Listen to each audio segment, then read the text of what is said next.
Je vais maintenant céder la parole à Cyril Thomaïdis. Lui va donc nous approfondir le sujet des carrières souterraines et donc les carrières qui ont été exploitées Il va revenir un peu sur l'historique et voir voilà quelles conséquences ça a aujourd'hui et comment ça se traduit en matière de risque pour nos communes girondines. Bonjour à tous. On va expliquer géologiquement, oui, le calcaire qui est exploité en Gironde est à peu près le même. Il a 30 millions d'années, hein. On est sur la dernière, on parlait tout à l'heure de transgression marine. C'est la dernière fois que la mer était présente, avec une mer très chaude, peu profonde, avec des astéries qui sont des étoiles de mer qui vivaient dans ces fonds marins. Ce calcaire, d'ailleurs, est très brillant, hein. On le voit dans les bâtiments sur Bordeaux. Donc, on a pleinement une activité en 1870, où on a recensé 1000 carriers en activité.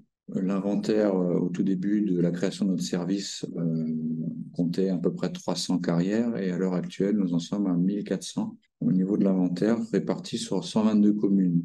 Une carrière a été découverte à Cursan, nous menant donc à un total de 123 communes dans lesquelles renferment des carrières.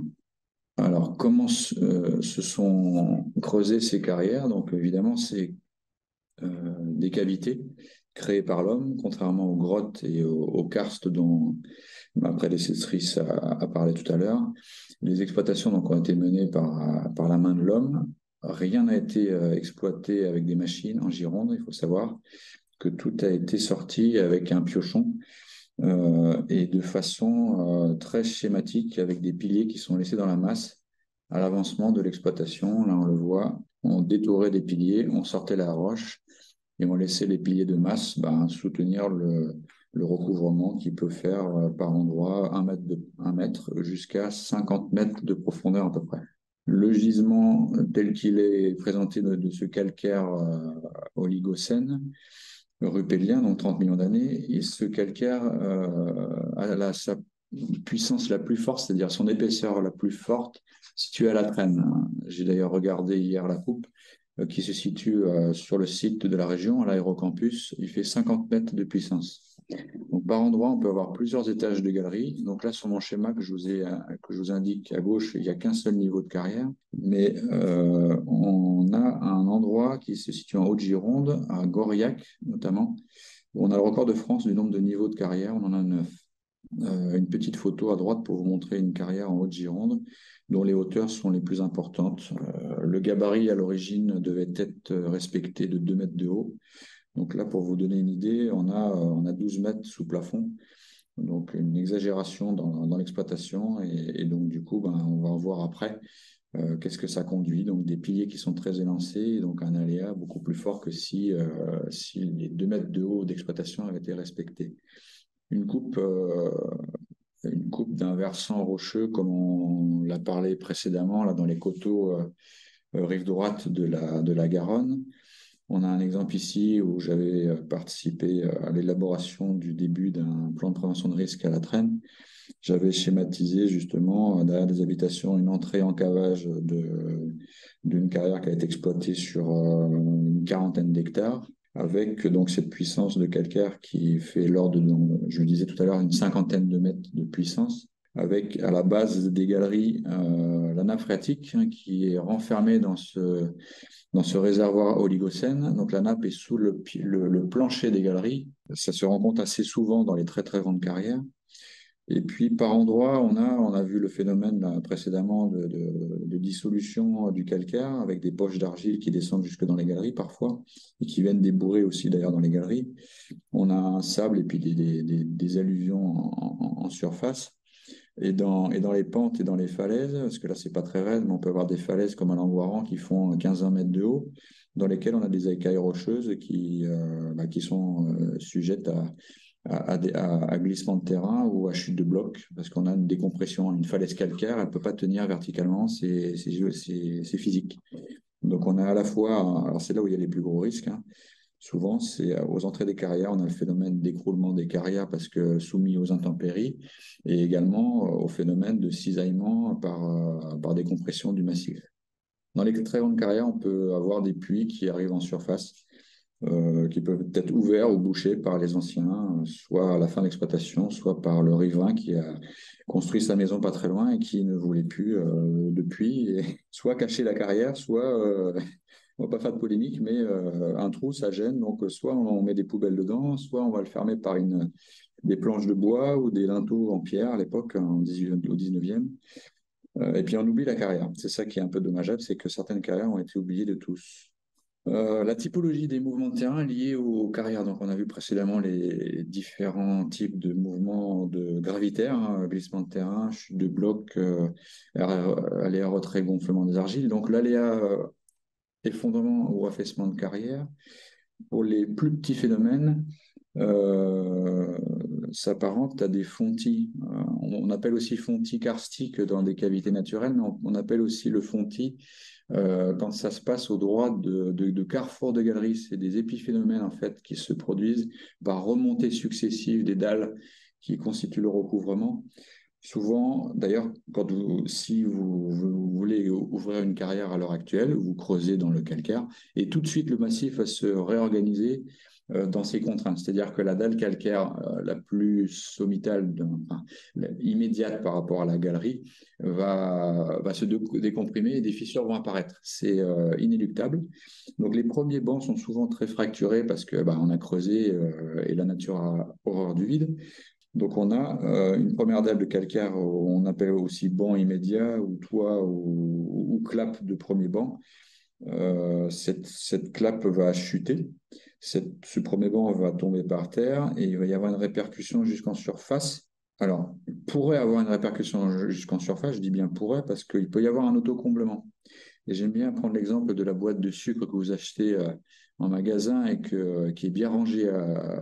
On peut imaginer tous ces blocs de sucre bien rangés en strates dans la boîte. Et quand vous le désorganisez, que vous enlevez tous les sucres et que vous les remettez dans la boîte, vous n'arrivez pas à remettre les sucres parfaitement dans l'encaissant, c'est-à-dire la boîte en carton. Donc pourquoi? Qu'est-ce qui se passe en fait? Quand la carrière commence à remonter vers la surface, par les chutes successives de plafond, et ben en fait, on a un foisonnement qui se fait des terrains et qui en fait occupe plus de vide qu'auparavant. Donc on peut avoir un autocomblement, là par exemple, on peut imaginer des blocs qui vont tomber et qui vont s'agencer en ayant des vides résiduels un peu entre chaque élément.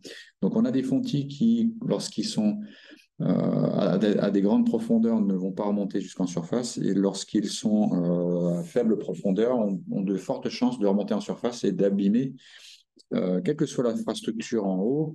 Ça peut être de la végétation, comme ça peut être voilà, sur ce petit schéma. D'ailleurs, voilà, le copyright, là, c'est pas le CEREMA, mais c'est le BRGM, montre un bâtiment qui s'est fissuré. Et ce phénomène s'est déjà produit en Gironde, on le verra après dans les prochains diapos. Donc oui, je reviens en arrière. Donc 98% des phénomènes sont de cet ordre-là. Et en surface, ça peut faire 1 mètre à 2 mètres de large, comme il y a eu lieu récemment à Montagne, le mois dernier, à côté de Saint-Émilion. Un fontis de 2 mètres de diamètre, c'est produit. On peut avoir des fontis jusqu'à 20 mètres de diamètre, mais c'est parce que le recouvrement n'est pas rocheux jusqu'en surface et qu'il y a des sables. C'est la particularité de Saint-André-de-Cubzac. On a les fontis les plus larges en Gironde, ils peuvent atteindre 20 mètres de diamètre sur une dizaine de mètres de profondeur. Voilà un fontis en Gironde à Bourg en 1952, donc exactement comme le schéma type BRGM, où le fontis a atteint l'angle d'un bâtiment et ce bâtiment s'est écroulé en partie. Un fontis qui a endommagé une terrasse et puis une allée qui va à la terrasse. Alors là, on pourrait tout de suite, pour un expert, venir voir. Là, on voit qu'il y a un tampon juste à côté du fontis. Alors, est-ce que c'est l'eau fuyarde de ce réseau qu'il y a en sous-sol qui a provoqué le fontis, ou est-ce que la carrière a travaillé pendant de nombreuses années et est remontée jusqu'en surface, provoquant cette cloche de fontis? On peut se poser la question. On voit dans le recouvrement d'ailleurs qu'il y a des racines, donc on peut dire qu'il y a un peu des deux, sûrement.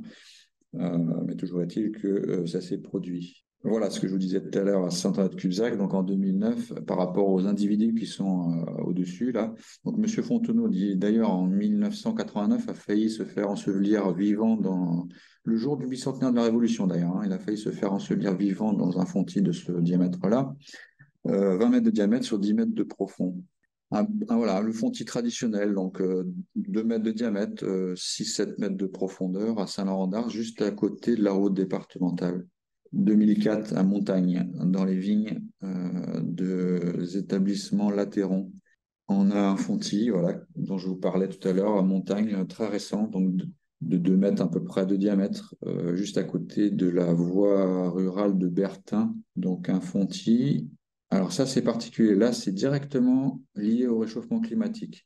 Là, on a de l'eau qui est arrivée en abondance dans un site qui est déjà effondré. Toujours est-il que s'il y avait des questions à savoir si au niveau urbanistique, on pouvait construire sur des zones qui sont déjà effondrées, je dirais non. Il y a des zones dans lesquelles il y a déjà eu des effondrements anciens, là notamment c'est 19e, ça a rebougé dans les années 1950. Il y a eu un fontis pas très loin de cette zone-là en 2004. Alors vous voyez, c'est toujours les mêmes dates, hein. C'est parce que c'est en fait c'est les fortes pluviométries qui engendrent ces terrains qui sont gorgés d'eau et qui par l'effet de pression sur les piliers va faire écrouler tout un quartier de carrière. Alors là, c'est pas un quartier entier de carrière qui s'est effondré, c'est juste un réajustement de l'effondrement et du coup, on a des coulées de boue qui se sont produites au fond. J'avais jamais vu ça, hein, en novembre 2023. En dessous, on voyait des coulées de boue tomber du plafond avec des morceaux d'herbe et de terrain, de recouvrement qui fluaient dans la carrière. C'était très spectaculaire. L'affaissement, donc le deuxième type d'effondrement qui est assez rare et qui est souvent sujet à des galeries qui sont relativement profondes. En fait, on a une descente souple des terrains menant à une décompression sur la partie centrale de l'affaissement et une extension sur la partie latérale. Donc, si des maisons sont construites dans la partie latérale, on va avoir des maisons qui vont se disloquer avec des fissures qui vont s'ouvrir vers le haut. Ici, au contrairement, on va avoir des bâtiments qui vont être contraints sur eux-mêmes, c'est-à-dire qu'il va y avoir des fissures et les bâtiments vont se soulever. Bon, toujours est-il que la structure du bâtiment va de toute façon se disloquer dans le temps. Et puis, les fenêtres vont plus pouvoir se fermer, les carreaux de faïence au sol vont bouger. Donc, on va avoir et les réseaux vont casser, notamment l'eau. Quand il y a des réseaux d'assainissement, il ne faut pas grand-chose, hein, pour qu'un réseau puisse rompre. Je crois que c'est à peu près 10 centimètres pour certains qui acceptent la déformation. Donc, il ne faut pas grand-chose pour que tout se casse sous un bâtiment ou même le bâtiment.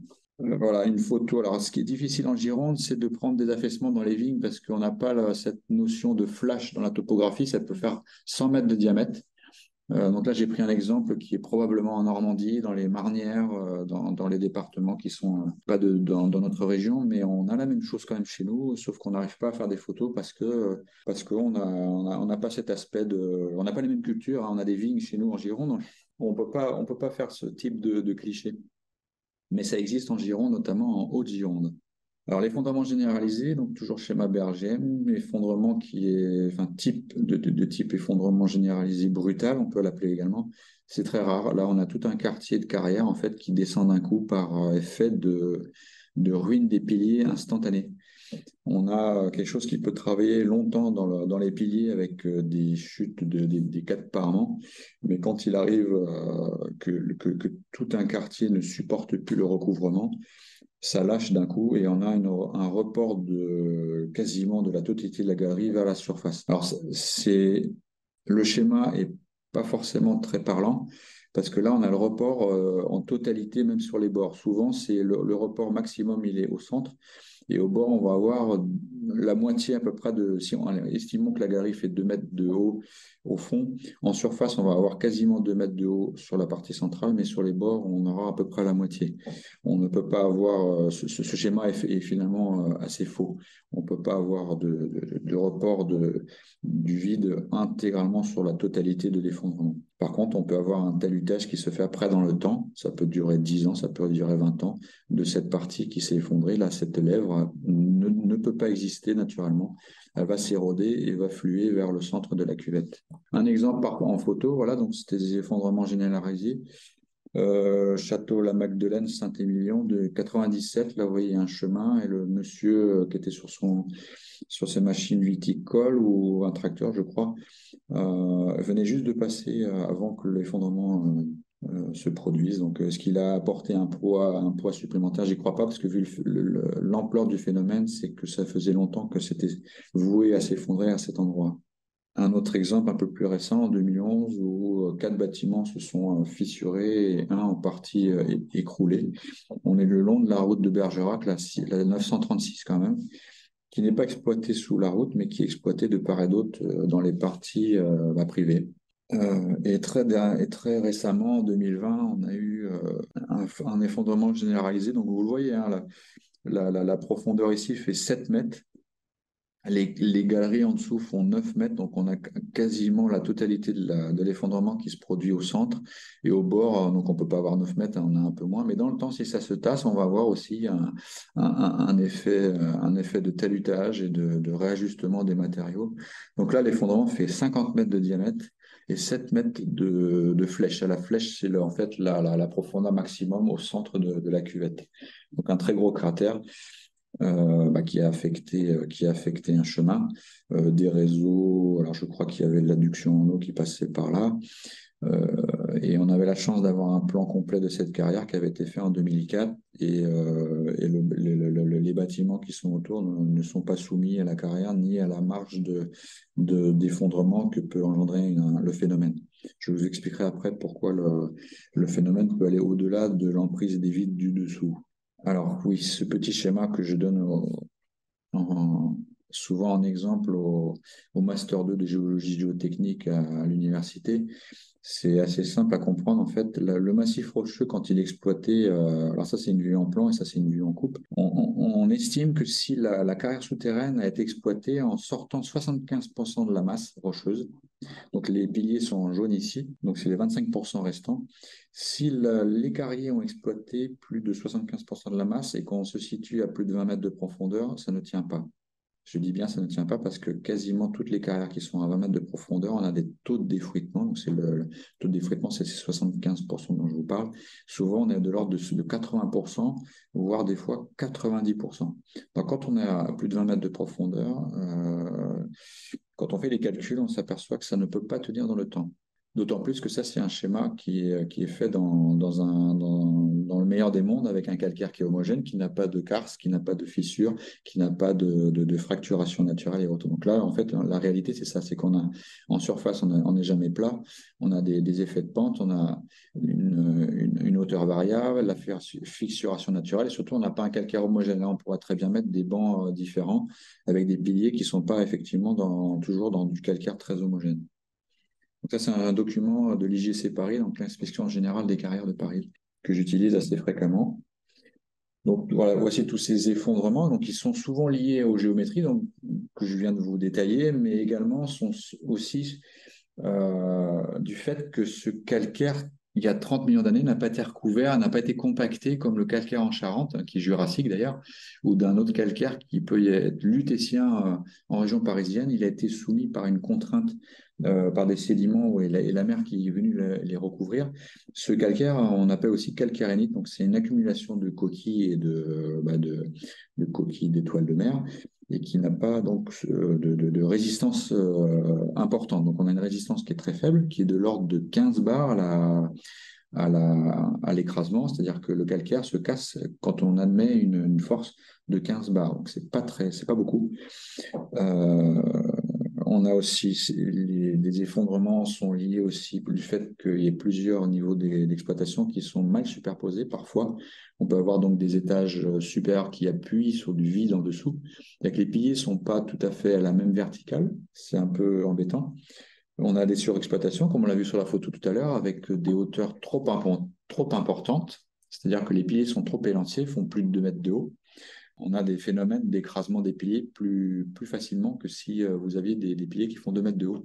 Un exemple tout simple, vous prenez un rouleau de papier toilette, vous essayez de l'écraser, vous allez avoir plus de mal de l'écraser que si vous prenez un rouleau de papier sopalin. Voilà, c'est une petite expérience que vous pouvez faire. Les carrières, c'est à peu près pareil. L'eau venant de la nappe phréatique. Alors, les carrières, vous avez vu sur mon schéma que j'ai représenté tout à l'heure, elles viennent par le dessous, elles viennent par le dessus. Souvent, on a des nappes perchées et on a la nappe de l'Oligocène en dessous qui baigne les piliers, souvent l'hiver. avec les 600 mm d'eau qu'on a eu là ces derniers mois, je crois on n'a jamais eu autant d'eau que cet hiver. On a peu d'effondrements à l'heure actuelle, mais il faut attendre que les terrains se réajustent, que ce soit chargé en eau et que la, la pression interstitielle des piliers et du recouvrement agisse sur l'ensemble du massif. Donc, on va s'attendre à voir en janvier-février. Alors, je ne fais pas la météo des carrières, mais c'est un peu ça. En janvier-février, on risque d'avoir pas mal d'effondrements qui vont arriver au jour. Voilà, je vous ai parlé de quasiment tous les facteurs aggravants. Il y a les vibrations, évidemment, l'activité humaine qui engendre des contraintes dans le massif en apportant du poids, en bouchant les puits également. Donc, les carrières ne sont pas assainies et ça pourrit doucement et ça, malheureusement. Voilà, c'est bien de passer le diaporama. Je vous remercie. Je passe la parole à la personne suivante. Alors, merci Cyril.